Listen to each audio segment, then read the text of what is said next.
Greetings, everyone. This is Live Life Well TV host Robert Landau. We're back with another episode of America's Greatest Personalities. We've got one of the greatest to present to you today.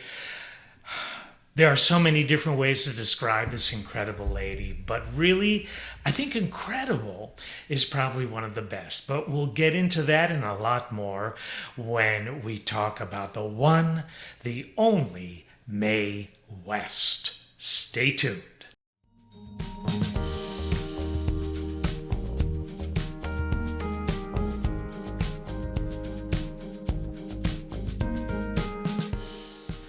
The incredible Mae West has been described so many different ways, and it really depends on who you ask, because it seems that, well, the generations that know of Mae West, the generations that still remember the incredible Mae West, have different opinions on Mae West. Some say that she is a self-absorbed vamp, while others will say that she was an innovator.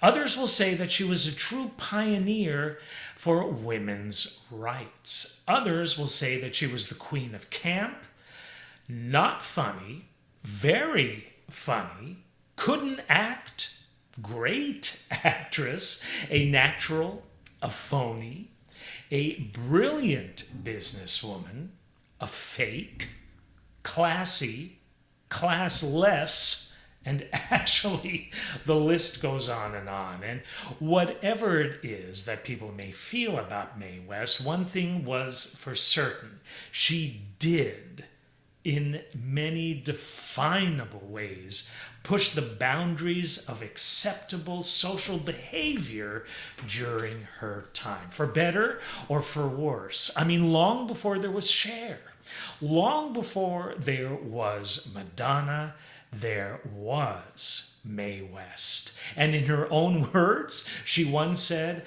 "I always say, keep a diary and someday it'll keep you." So without further delay, let's take a look at the fascinating life and times of Mae West. Mary Jane West was born in Brooklyn, New York on August 17th, 1893. Her father was a detective, a salesman, and a prize fighter. Her mother was a dressmaker and a model.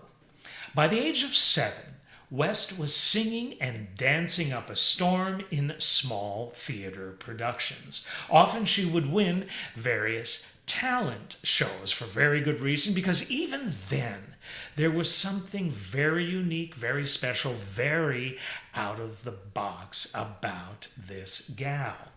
Now, bitten by the theater bug, she decided not to have a formal education, and with that in mind, joined a stock theater company.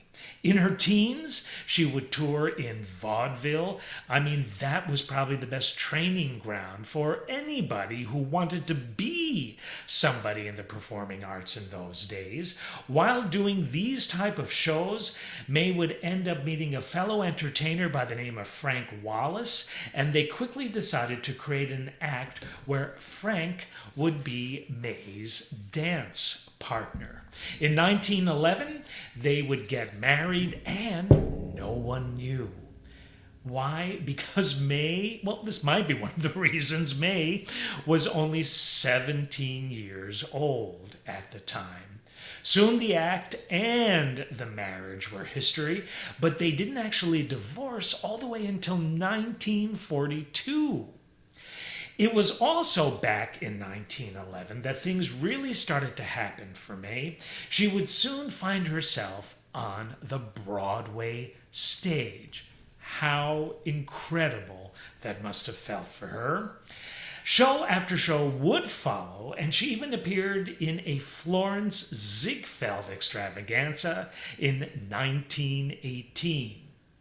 If you went to the theater in New York City in those days and Mae West happened to appear in your theater program, you knew that you were going to see a bombshell of a lady whose clothes were way too tight, whose comments were way too racy, but people, for those reasons and so many more, absolutely adored her. And you know what? She loved them right back. This 5-foot wonder would often be wearing rhinestones, leopard skins, and huge plumed hats, but that was her appeal. That was her style. That was her incredible, unique energy. Always performing alone, West was the only lady in vaudeville who would earn a groundbreaking salary of $300 a week. Absolutely unheard of for an entertainer in show business in those days, and, might I say, unfortunately, absolutely unheard of for a female entertainer in those days. 1926, West would write a play with her lawyer called Sex. This play not only featured prostitutes seen in arousing embraces, but it also featured guns, shootouts, a jewelry heist, and actually the list went on and on and on. It was quite a play. Organizations like the Society for the Suppression of Vice wanted to condemn the drama, which in turn, as you can probably imagine, only created more publicity for the drama. But in the 41st week of the run of the play, police burst in and arrested all of the cast, including Mae West. Mae West stood accused of corrupting the morals of youth. She was supposed to serve 10 days in a New York City jail, but was released after 2 for good behavior. Her second play, as you could probably well imagine, was just as controversial as her first. It was called The Drag and had its premiere back in 1926. The play dealt with another topic that had never been addressed on any stage anywhere during this particular time. It addressed the topic of homosexuality. It ran for 2 weeks in New Jersey, and West was persuaded not to bring it to Broadway, and she reluctantly agreed. Her next play was a turning point in her amazing early career. It was called Diamond Lil and had its premiere in 1928. In Diamond Lil, West played a role that would soon become her trademark. I mean, when you think of Mae West, you kind of think of her in this role. The role was a 1890s saloon singer with very questionable connections. In this play, she said the now legendary line in the play to a Salvation Army captain. The line was and will always be, "Why don't you come up and see me sometime?" 2 more plays would close after the censors would get a hold of them. Mae was fed up with these darn censors. How dare they interfere with what she was trying to do? So she decided to turn her sights from Broadway and plays to Hollywood and movies. Surely they'd let me do whatever I want. I'll have more freedom in the pictures, is what she must have been thinking. She already had a number of things going for her at the time. She had created such a sensation on the New York stage that people everywhere knew who she was, and Hollywood likes that because it has everything to do with box office appeal and ticket sales.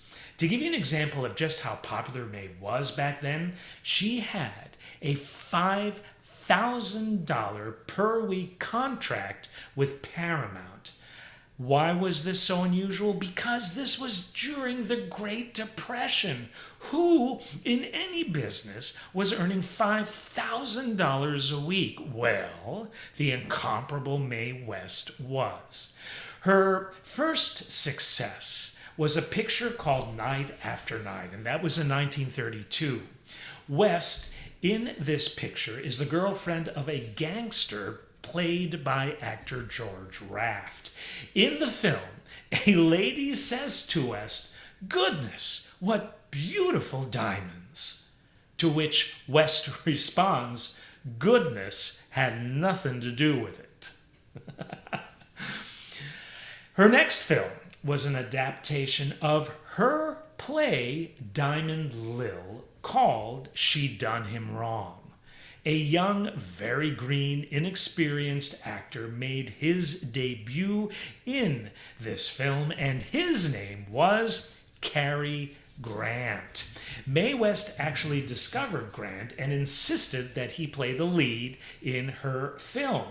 Grant would also star with West in I'm No Angel, where Mae got to act out a long life fantasy of hers. She had always wanted to be a lion tamer, and in this flick, I'm No Angel, she got to play a lion tamer. So much so that, get this, she refused a stunt double and absolutely insisted on going into the lion's cage alone with just a whip. Wow. But I'm No Angel was notable for something else as well, the start of motion picture ratings for the general public. Maybe it was the threat of another Mae West picture that actually caused the creation of film ratings. I don't know for sure, but if you really think about it, it might stand to reason. Just saying. Mae West knew that she would be censored if she said something straight out now that there were these motion picture ratings. So her now legendary use of double entendre would come into play. I mean, if you're given lemons, create the best tasting lemonade you can. So now anyone could take any phrase that she would say in these pictures one of two ways, or both ways. The 1930s were very kind to Mae as more hit films would follow. She also became a very successful real estate investor. How successful? Well, get this. On a $16,000 investment, she would end up making $5 million.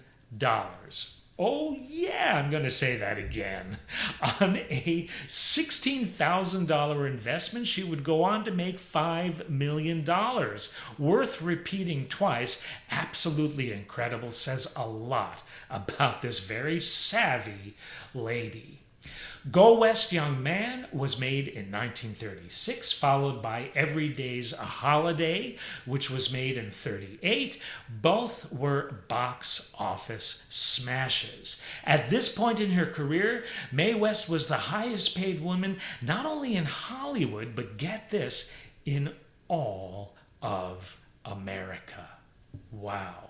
But one movie is most closely associated with her, and she made that one next. It will always be associated with her. It was 1940, and the hit film was My Little Chickadee. And I think you know who was her co-star, the one and only W.C. Fields. It was a great comedy performance on both parts. Few know that West also wrote the film's screenplay. But it was after this film that unfortunately Mae West's career started to decline. After a few unsuccessful films, West would return to the stage, but even there, she would have limited success. By the 1950s, she was in her 60s and once again tried to revive her career. She created a nightclub act at that point and called it Mae West and Her Adonises. Why? Because in this act, a collection of bodybuilders would share the stage with West. One of them happened to have been a gentleman by the name of Paul Novak. He would become her closest companion for the next 26 years. In 1959, Mae would publish her hit autobiography and called it "Goodness Had Nothing to Do with It."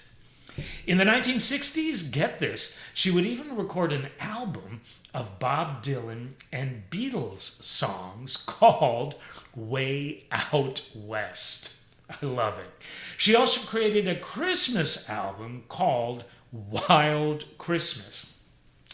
She would even return to the screen to make what many feel were absolutely dreadful films. Not necessarily my opinion, but many others. Myra Breckenridge was based on a Gore Vidal novel.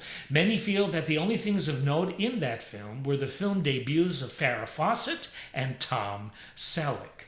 In 1977, West made her second film bomb called Sextet. She made this film when, get this, she was 84 years of age. After suffering a stroke, West would pass on November 22nd, 1980 in Los Angeles. She was 87 years of age. But actually, that's only the half. Listen to some of the words Mae West was famous for saying. Here they are. "When I'm good, I'm very good. But when I'm bad, I'm better. Too much of a good thing can be wonderful. I generally avoid temptation unless I can't resist it. Marriage is a fine institution, but I'm not ready for an institution. I'm the lady that works at Paramount all day and Fox all night." Is that a gun in your pocket? You know this one. Or "Are you happy to see me?" Iconic line. Save a boyfriend for a rainy day and another in case it doesn't rain. And those who are easily shocked should be shocked more often. Mae West wasn't only famous for what she said, but also for some of the unusual things that she did. Mentioned some of those previously, but here are some more. West and her husband, Frank Wallace, never lived together. She would even deny that they were ever married. West would wear specially made 6-inch platforms that were attached to her shoes so she would appear taller on stage. She was 5 feet tall. During World War II, Navy and Army pilots and crewmen in the Pacific named their inflatable life vests after Mae West for obvious reasons, and the term Mae West for a life vest is still used to this very day. She was also famous for her morning enemas, which she claimed made her skin like silk. If you go onto YouTube and look at some of Mae West's last interviews that she filmed for television, her skin was absolutely flawless even at that late stage of her career. You might also be surprised to know that Mae West even has a Colorado connection. She has a Colorado connection. For their 1949 season, get this, Central City Opera, which is in the Rockies, chose to produce Diamond Lil, actually starring Mae West. Mae West made her way to Central City to appear there that summer. She turned the town upside down and told the press, "I brought sex out of the back room. I gave it a shove with personality. I can order a cup of coffee on the stage and the censors will always be on my neck."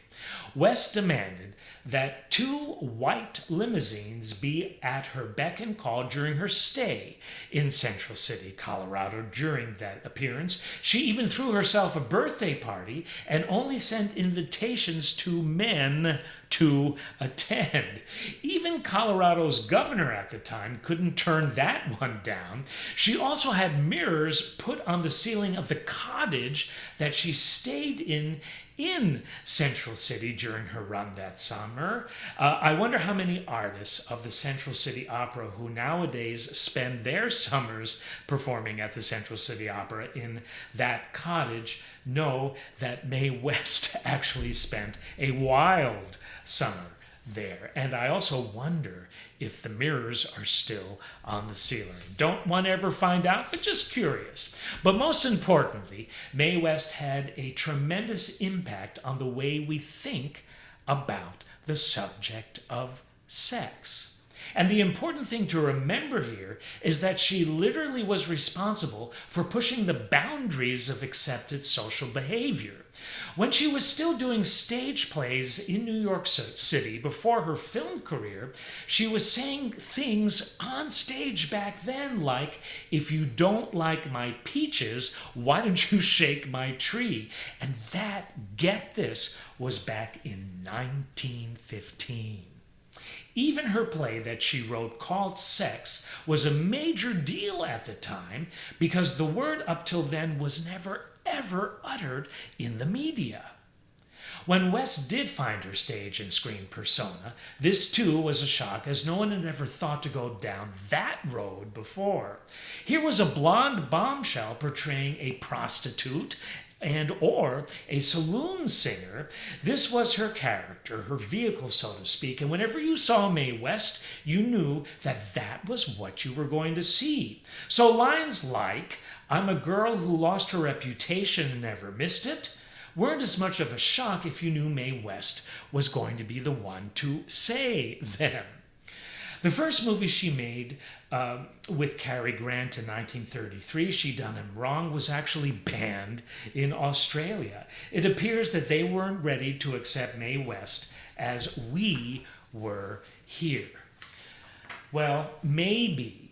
In 1937, NBC almost lost their broadcast radio license because of something West said when she appeared on radio during that period of time. But there's an interesting dichotomy here.